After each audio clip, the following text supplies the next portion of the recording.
hati kita itu yang lemah, gitu ya, rapuh.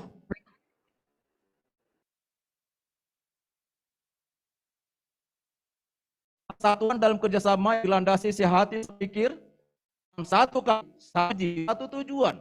Bagaimana kita mempersatukan pikiran kita? Bagaimana kita mempersatukan hati kita? Bagaimana kita mempersatukan jiwa kita, semangat kita, kebersamaan kita, ya, dan satu tujuan kita. Kalau kita tidak sehati sepikir, dan itu semua boleh terjadi karena Roh Allah, Roh Kristus yang persatuan saudara dan saya. Karena anak-anak Tuhan, di dalam hati saudara, di dalam hati kita ada Roh Kudus yang menuntun kita satu visi, satu penglihatan, satu tindakan, satu tujuan bersama untuk memuliakan nama Tuhan, satu tindakan untuk menyelamatkan jiwa-jiwa manusia. Amin.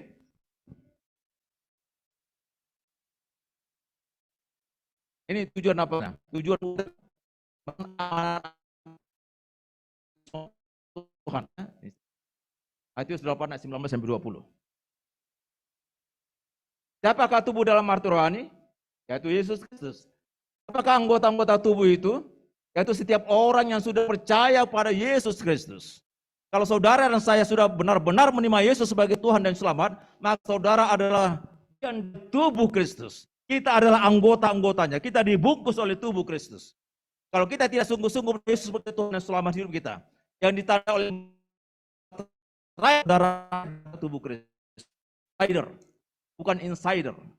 Tetapi kita satu, dipersatukan Roh Allah di dalam nama Yesus, itu kita menjadi insider bersama-sama dalam satu tubuh Kristus, karena Yesus sebagai pengendali tubuh itu sendiri.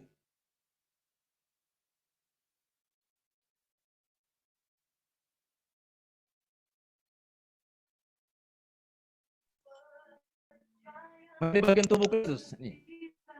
Menjadi bagian orang tubuh Kristus tidak secara otomatis, saudara-saudara ya. Yaitu adalah orang yang dipilih Allah sesuai rencananya. Saudara dan saudara saya menjadi tubuh Kristus, bagian tubuh sekadar ada rencana Allah, dan Allah telah memilih saudara dan saya sehingga kita dipersatukan, unity in Christ. Allah sendiri telah menetapkannya. Ya, tidak kebetulan. Tidak semua orang Kristen yang berpendidikan agama Kristen, yang mohon maaf yang sering ke gereja, belum tentu dia sebagai benar-benar insider in Christ. Belum tentu. Yang dikuduskan dari orang yang sudah dikuduskan. Jadi dia anak menjadi tubuh Kristus harus dikuduskan dulu. Ya, oleh karena iman percaya kepada kita kepada Tuhan. Supaya apa? Supaya taat Yesus Kristus. Jadi tujuannya satu tubuh adalah supaya kita taat kepada Yesus Kristus. Kita telah membersihkan darah Kristus, ya. Dan satu yang berkata demikian, yaitu orang-orang yang dipilih sesuai dengan rencana Allah Bapa kita, dan yang dikuduskan oleh Roh supaya dan menerima percikan darahnya, kiranya kasih karunia damai sejahtera kita dipilih, kita disucikan ya oleh Kristus, kaki di bagian daripada tubuh Kristus itu sendiri. Bagian tubuh Kristus yaitu terhimpun sebagai bangsa yang dipilih, menjadi imam majani, menjadi bangsa yang kudus, menjadi umat kepunyaan Allah sendiri. Tujuannya yaitu untuk memberitakan perbuatan-perbuatan ajaib, yaitu memberitakan kabar baik.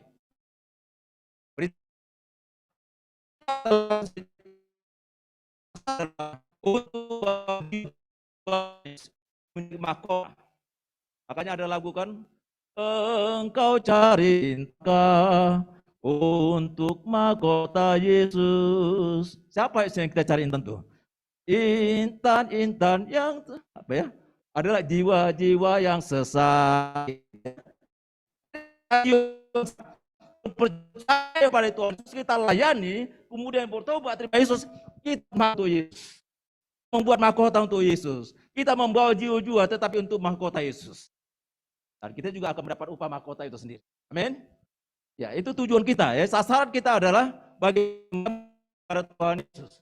Bukan hanya monoton di dalam bagaimana fokus dalam organisasi, itu adalah sasaran kita adalah membawa jiwa kepada Tuhan Yesus.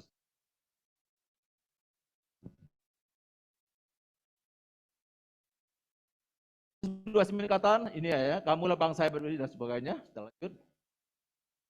Menjadi tubuh Kristus adalah melaksanakan amanat agung untuk memberitakan kabar baik keselamatan.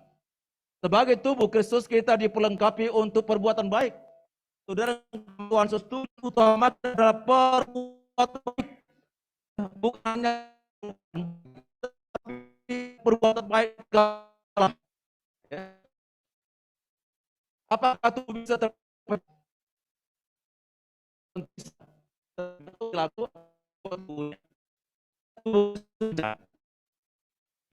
Bisa pecah. Walaupun sudah menjadi tubuh Kristus tapi pecah juga. Kenapa? Anggota saling ikut, ya.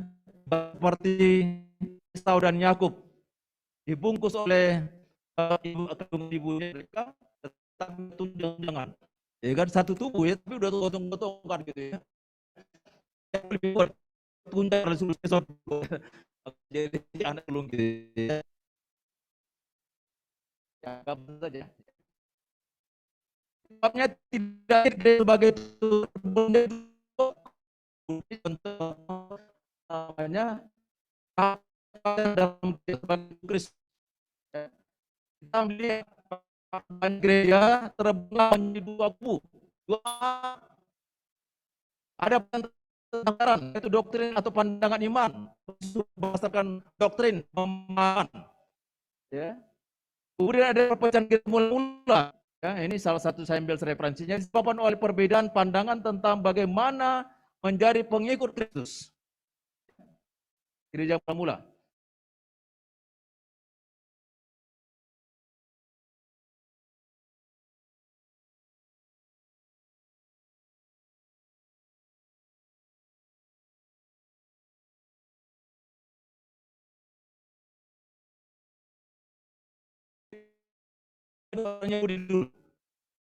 Harus dan wajib menjalankan.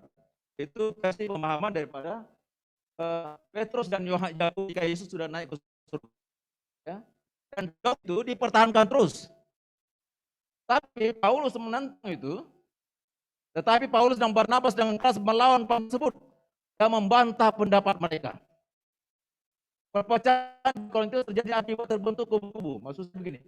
Jadi Rasul Paulus mengatakan keselamatan itu bukan hanya karena disunat, tetapi God, pilihan Tuhan. Harus terjadi pergeseran. Fakta pemahaman doktrin keselamatan Yahudi, ya, dengan kekristenan dalam perjanjian baru harus terjadi pergeseran. Mereka mengatakan orang-orang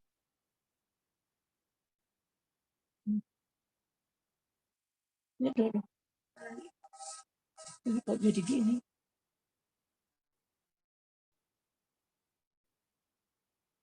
Itu terjadi akibat terbentuk kubu-kubuan. Nah, di kubu-kubuan. Ada yang mengaku aku dari Paulus. Iya, aku golongan Paulus dulu ya. Paulus itu orang sangat terkenal. Kemudian ada yang mengatakan aku dari Paulus, kemudian aku dari golongan Kefas. Kemudian ada juga mengaku aku dari golongan Kristus. Ya, ini adalah gambar perpecahan dalam gereja mula-mula itu merupakan kelompok. Ya, itu terjadi juga saat ini. Tapi firman mengatakan adakah Kristus terbagi-bagi?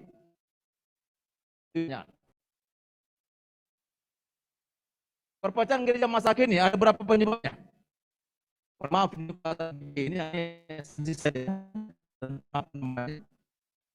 tidak ini. Perebutan keselamatan atau sinode tertentu di YouTube terjadi perpecahan tentang doktrin Tritunggal.